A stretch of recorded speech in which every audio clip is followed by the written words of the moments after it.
So this is a story about my former friend Kevin. I met him through school for people between 18 to 35 years of age when I wanted to become a sound engineer. This is very important to the story. Kevin liked music and was actually a decent singer, but lacked any form of self-awareness and couldn't take any constructive criticism whatsoever. With that being said, let's start from the beginning. When I first started at this school to become a sound engineer, we all sat down and said hello to each other, told a bit about ourselves, etc. etc. Then our music teacher asked us if we did anything fun during our summer vacation. Kevin was very eager to say something, so our teacher let him start. He said he went to Germany with his family and bought a ton of very cheap cigarettes. Our teacher asked him, well, how cheap? Kevin almost yelled out 10 euros per pack. Most of us laughed a bit and asked him if he knew what the exchange rate was. Kevin sat dumbfounded and asked, what's that? My teacher then asked, do you know what exchange rate means? Kevin of course said no. He was then told about currency and what the exchange rate is. The following conversation went more or less like this: Kevin, but the pack said 10, teacher, but it was another currency, you paid almost double the price. Kevin, but the pack said 10, how is that more than 40? Our local currency, teacher, because euros are a different currency than our own. Kevin, but it said 10. I don't understand. Fast forward 6 months. Every December our school set up a Christmas theater play for kindergartners to enjoy during the first week of that month. Totally free, made kids happy, let our musicians and sound engineers get some experience in. Fun week honestly. Anyway, we practiced this stuff from October until the week of the live shows. Kevin always wanted to be the lead actor, which means Santa. Kevin was a big guy and our school only had one costume for that part. When it was time to do costume testings, we found out that the big black belt for the Santa outfit did not fit Kevin at all. So when Kevin saw that, he flipped the F out. We were all yelled at. One of our guys had enough and told him lose 30 kilos in 3 days or figure something else out. Later that day our actors for the play had to practice their lines and some scenes. Kevin was pissed every time somebody took more than 0.5 seconds to react for their lines. Think Sharpay from High School Musical, that kind of diva. So he made himself very unpopular, very fast. The fun part about this is that even though he got pissed at others during practice, he was the person most notorious for forgetting his lines. The live shows. Every single one of us took it seriously. Even though it was a free show for children, we still wanted them to be happy. The show starts, everything runs smoothly. That is until Kevin walks on stage. 30 seconds in and he stares blankly at the other actors cause he forgot his lines. This continued for most of the show. You would think that it would be stage fright, right? Right? No. Kevin did this every single day throughout the entire week. Never bothered to read the script, never bothered to ask the others for advice. His excuse? I'm Santa, I'm the main lead, if you don't like me you can F off.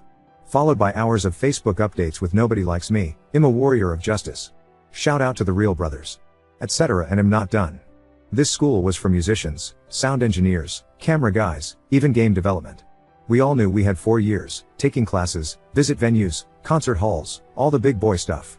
But of course our regular classes were the usual thing. Now Kevin decided he knew better. Kevin didn't see this as a school. Kevin saw this as a place where he would sing, eat, shit, repeat. Through the 4 years he went there, Kevin participated in one class. 1 full-hour class. His excuse? I'm here to sing, not learn, deal with it. So of course we let him believe that. Finally me and my producer talked to him and said, look, you sit on an expensive chair in $1 million studio and stare at the screen. All you have to do is stay awake. So he went to class. Did he stay awake? Absolutely not. He fell asleep not once, not twice, but 3 times. After class was over we went out for a cigarette. I asked Kevin, you fell asleep 3 times, dude. How? His answer almost made me slap him in the face.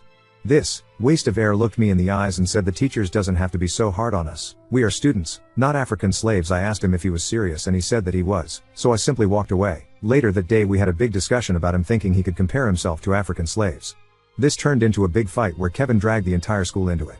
Nobody sided with Kevin's slave theory, so he got the upper management to get a meeting with Kevin, me, and 2 others. The head of the school board told me apologize to Kevin or you won't leave my office. I told him that he would have a long day ahead of him, cause I didn't want to apologize for Kevin comparing himself to slave trading. After a 30-minute staring contest, he decided that me and the leader not backing down was dumb, and I should go back to class.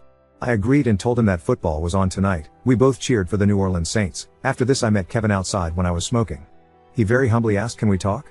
I cut myself with razors last night cause I was so mad. I asked him why on earth he would cut himself. Kevin looked at me and said, cause I read online that it's the popular thing to do when you are sad. I shook my head, called him an idiot but gave him a hug and said that all is forgiven. I did feel very bad since it actually cut himself. He had never done self-harm before or after that. Now, Kevin was a straight moron, no lying about that. But he always made the jobs harder for sound engineers. To paint you a picture, you have to adjust all the sound levels to create a nice mix as the end result. Does the drums drown everything out? Turn it down, can't hear the guitar? Turn it up. This idea was baffling for Kevin to understand. We were at a big conference for schools and educational places.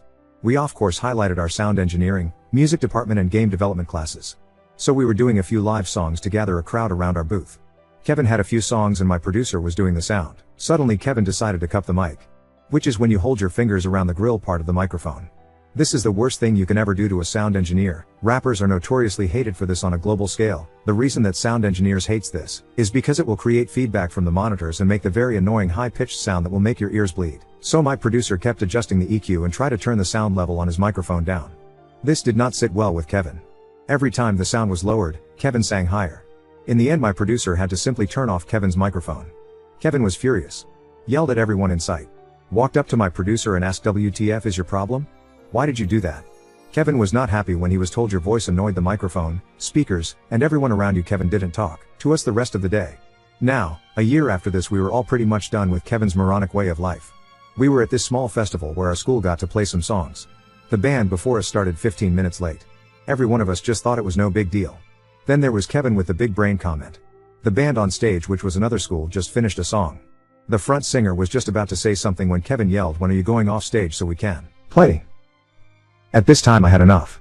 So I smacked him in the back of the head and started yelling at him, "STFU, you retard. Those are 13-year-old kids, it's not their fault." He turned around and said, "My girlfriend is right there, man, I was just kidding." I just told him I didn't give a F and that he should keep his mouth shut. 2 years after this, we were both done with the school. I started working, he was. Well, he wasn't doing anything with his life. He couldn't find a job because he expected a month's pay for 2 days of work, and working 8-hour shifts are hard. He showed up to job interviews in sweatpants, long greasy hair he never combed, and he rarely showered either. Yet he didn't understand why he couldn't find a job. Then COVID happened and concerts weren't a thing at that point. So I started working in a vape shop to keep a steady income. Kevin vaped as well, so I sold him some liquid for wholesale price so he saved money instead of getting ripped off. Because of this, Kevin thought I was taking advantage of him and called me every name in the book. I got kinda annoyed by that and told him, "Whatever, dude, you saved more than half off of everything because of me." So by me saying that, Kevin called me a racist. Kevin was a German immigrant, and told me I hated Germans. So I blocked him and haven't talked to Kevin since. I'm sorry this dragged on, but these but a few of the stories of my Kevin. I hope you enjoyed my ramblings of Kevin. This is an update to my first Kevin story on here. I really do apologize for making this so long, but I tried to slim it down as much as possible. First story, now for the update. An update on my last Kevin post. I have posted about my Kevin before and he is equally as stupid as before. Grab your popcorn, this is gonna be a long one. So, last year I split up with my at the time fiancé, had nowhere to go or to live. Kevin and I had started to get into contact again and offered me to move in with him, until I could get myself back on my feet. I was very thankful for this, as I would otherwise end up homeless. I started to live with Kevin and it didn't take long for the oddities to begin. Whenever I would buy myself snacks from the local supermarket, I would find the wrappings laying on the kitchen counter with him denying to ever touch my stuff. I told him he could take it since he let me live with him, but at least let me know so I could buy more if needed. Yet he kept denying it. Through Kevin I met my current girlfriend. She started basically living with us. Something we all enjoyed fully. One night, my girlfriend decided to have a girls' night out with one of her girlfriends and get a few drinks. Meanwhile I was staying at home with Kevin playing some video games. My girlfriend then asked me if we wanted to join them for some beers. We OFC said yes to this and started getting ready. When I came out of the shower, Kevin was in his bedroom to find some clothes. I could hear female moaning from his bedroom and thought to myself, that's odd, and opened the door to ask what was going on. While he was finding clothes, he decided to watch porn on his phone. I asked him, what's going on? He jumped up from the bed, trying to stop the video, and said nothing was going on. I started laughing hard and said, bro, watching porn is normal, but maybe try and hide it better next time anyway. I was getting my expensive perfume and getting all nice, cause I wanted to make a good impression, since this was the first time meeting a friend of my girlfriend. I told Kevin that first impressions matter. Kevin is an odd one and decided to grab 5 different deodorants and put them on all at once. I looked at him baffled and said, that's not how you do that, to which Kevin replied, yes, because the more you put on, the better you smell, to which I replied, dude, you put on 5 different fucking scents, it's not gonna work how you think it is. Before we left, Kevin got a phone call from a mutual friend of ours. Kevin started talking about how he was gonna get so much sex tonight cause there was gonna be a girl there. I had to politely tell him, yeah, don't count on it, to which he got upset. Kevin is a big guy, out of touch with any manners, hygiene or social awareness. Finally we show up to the bar, I introduce myself and decide to buy the next round. Meanwhile Kevin is trying to slide across the floor to follow me, knocking over chairs and generally seems way too hyped up. I told him to behave and calm down and to stop knocking shit over. We get back to the table and my girlfriend, her friend and me starts to talk about any and everything. Kevin sat quietly and got more and more annoyed as the night went on. He had only said 2 things to this woman the entire night and didn't understand why he wasn't making any progress in regards to getting with my girlfriend's friend. After some hours the girl decided to go home, so me, Kevin and my girlfriend decided to head back to our place as well.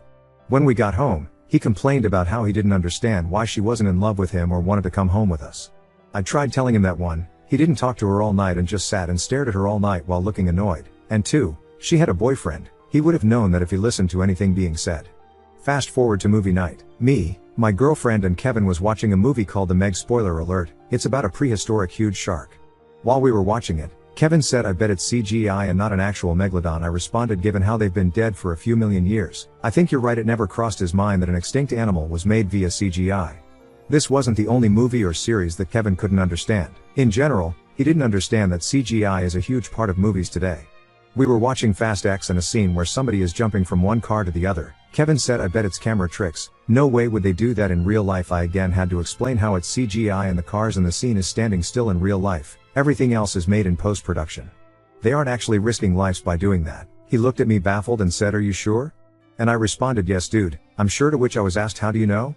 And my final reply was because they aren't risking people's lives in cars moving 120 miles an hour, making people jump out of one window through the other, while the cars are spinning around. It's common fucking logic whenever he sees movies. He thinks that what he sees is what they are actually doing, scene for scene. Except for someone getting killed, he gets why nobody wants to get killed in real life. A little while later, he was accused of raping somebody, which I know for a fact wasn't true. The police told him to come to the station to ask some questions, check his phone, etc. etc. While the police was going through his phone, he was held up in a holding cell. When they released him, he came home and said that he experienced police brutality. His human rights were stripped from him. I asked him what had happened and he said they took my rights away, held me in a cell, took my phone and wouldn't let me leave. My response was, okay, I get why that sucks, but that basic police procedure. They have to see what you say, how you react, check your phone for any evidence. That's not police brutality. Kevin then got angry and said, but I'm innocent. I then said, right, but how could they possibly know that without checking up on it? They need to find any form of clue or evidence to see what's true and what's not. Kevin then said, but they should know that I am innocent. I then get annoyed at him and growled and said, how the hell are they supposed to just know that? They have to look at and find evidence before they can reach a conclusion. That not police brutality at all. But they should know I'm innocent. Was the only thing he kept repeating after that. He was cleared of the charges luckily, but we knew he didn't do it. To this day he still thinks what the police did was illegal. Anyway, a while after that, my girlfriend and me moved into our own apartment. After a while, Kevin kept starting to ask us for money. Kevin had a habit of blowing his entire paycheck in 4 days and had to rely on everybody else. How, you may ask? He met a girl through TikTok and fell in love with her, and I mean really fell in love with her. She made it clear to him that she wasn't interested, but he still thought he had a chance. He put his flirting skills to work and started buying her gifts on TikTok. Those gifts are sort of animations that shows up for a few seconds and then, that's it I guess. I don't know. I don't use TikTok. He spent several $100s if not above $1,000 on these weird animations for her, cause he thought that would make her fall in love with him. He spent all his money traveling half the country to see her, then he didn't have any money to return either, so he was begging everybody for money so he could go home. He finally broke contact with her after 6 months and an insane amount of money spent. He also fell in love with someone else. My girlfriend had another friend, she introduced Kevin to said girl. Let's call this girl Emma. Emma and him started talking, and Emma thought it was a simple friendship, but Kevin fell in love after an hour. The day after Kevin started talking to her, me and Kevin were playing video games together. He kept being distracted by the phone and we kept losing because he couldn't stop looking at their conversation on Messenger. It got so bad that right after he sent her a message, he kept whispering respond, respond, respond, respond over and over again. Let me make it perfectly clear. Kevin had just sent the message, she literally didn't get half a second to respond, let alone read his message. She quickly got tired of him and she said she just wanted some alone time and wouldn't be on her phone for the rest of the day. This didn't sit well with Kevin. The following messages read like this: Kevin, do you want to talk tonight then? Emma, but it already is tonight? Kevin, yes, but then we could say we just talked until a specific time?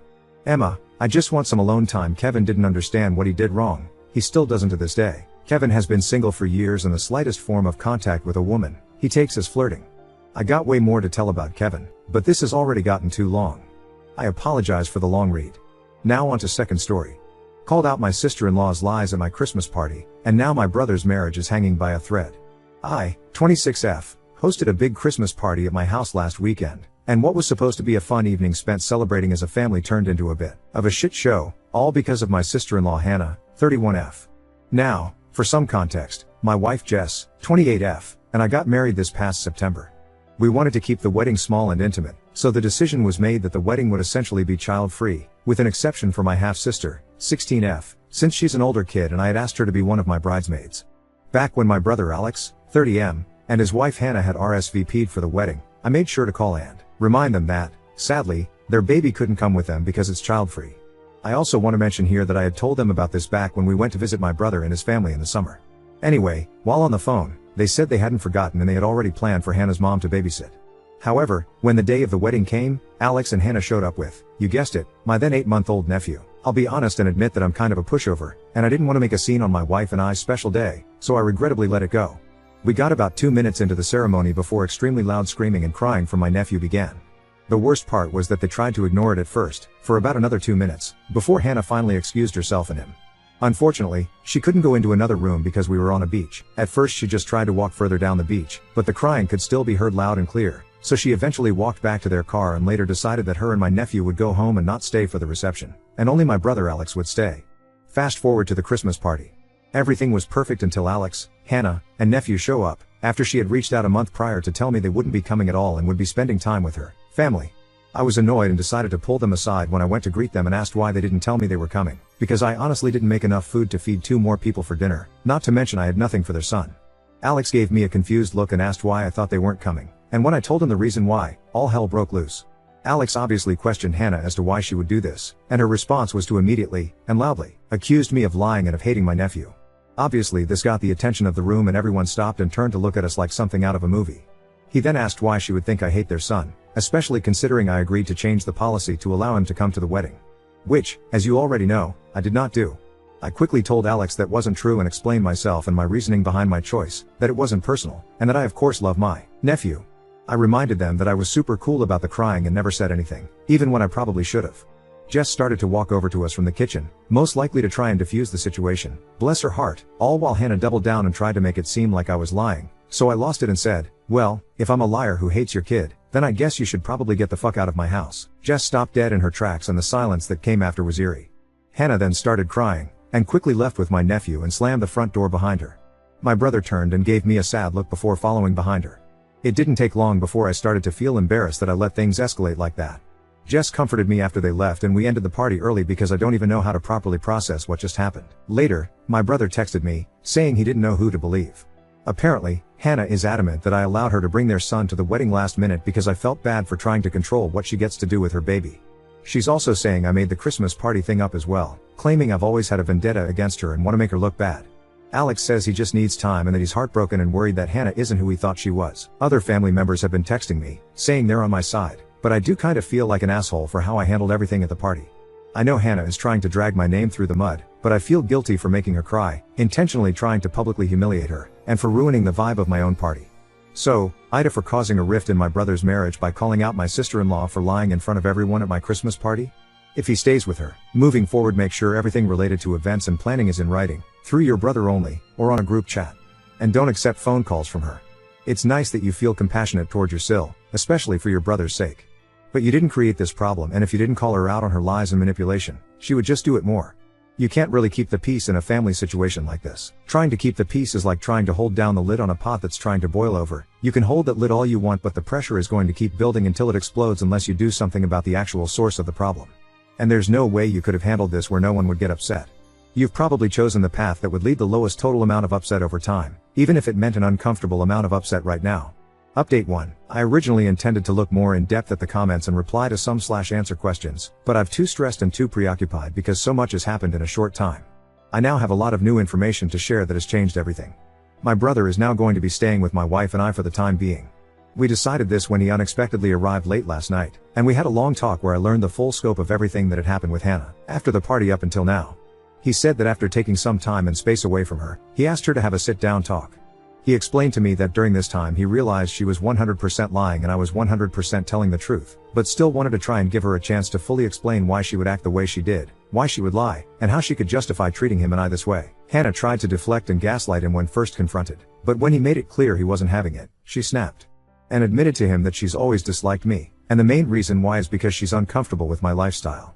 She went on to say that Jess makes her the most uncomfortable due to her appearance and what she wears. My wife is extremely masculine presenting, and that she's just so sick and tired of pretending none of this upsets her. There was more, but Alex said that was all he was going to tell me. All of that was of course her reasoning for lying to my brother by telling him that I allowed the baby to attend the wedding last minute, and that she had secretly hoped her baby would fuss or cry and ruin part of the ceremony, which obviously happened. She explained that she wanted to do something similar for the Christmas party in order to make me look unhinged and like I didn't want them there, making the wedding incident seem like a completely different situation to the family, one where she is the martyr and I the aggressor. I always knew she didn't like me, but fuck, I didn't realize she was so homophobic that the mere fact Jess and I exist at all is detrimental to her. I decided that I'll never tell my wife the details Alex told me, but I'm honestly glad I know all of this now. I'll never feel guilty for calling out shitty behavior from people ever again. Alex assured me that he was extremely disgusted with her and what she said, and had absolutely no idea she felt this way at all. But, he then told me he wasn't actually done telling me everything she confessed. Here's where shit really hits the fan. Hannah, after going on her homophobic rant, started to get antsy and pace around the room, leaving my brother just sitting there, devastated and confused. After a few minutes of said pacing, she continued to confess to my brother, now explaining that not only is she having an affair, she is also 100% certain he's not the biological father of their child they've been raising together these past 11 months. What made things even worse was, after some prying, she eventually let it slip that the affair has been going on for 6 fucking years. She claimed it was love at first sight when she first met her college friend's older brother Josh, 42M, at a party 6 years ago, but she also knew she never wanted to lose my brother as he was her perfect match, which obviously makes zero sense all things considered. Also, for some added context, they've been married for around 6 years, meaning she has been having an entire secret, serious relationship with another man for the entirety of her marriage to my brother. Safe to say I'm completely shocked, and all I've been doing is spending time with Jess and also Alex. He has been staying with us as I mentioned above, since things are extremely tense and hostile between him and Hannah. They are obviously going to be getting a divorce, but with Christmas literally around the corner, everything is on pause according to him. I respect this, but also cannot wait for her to officially no longer be in our lives. As for Hannah, she seems to have quite literally moved on overnight with Josh and their baby. Overall, I cannot believe she'd betray my brother like that, and I'm sad to know she's been so hateful towards me because of my sexuality. I don't know if I'll have another update, but maybe? I just feel so depleted after yesterday. I hope your brother can make a clean split and the baby isn't his. I'm sorry your brother is hurting, and I'm proud of you for calling her BS out.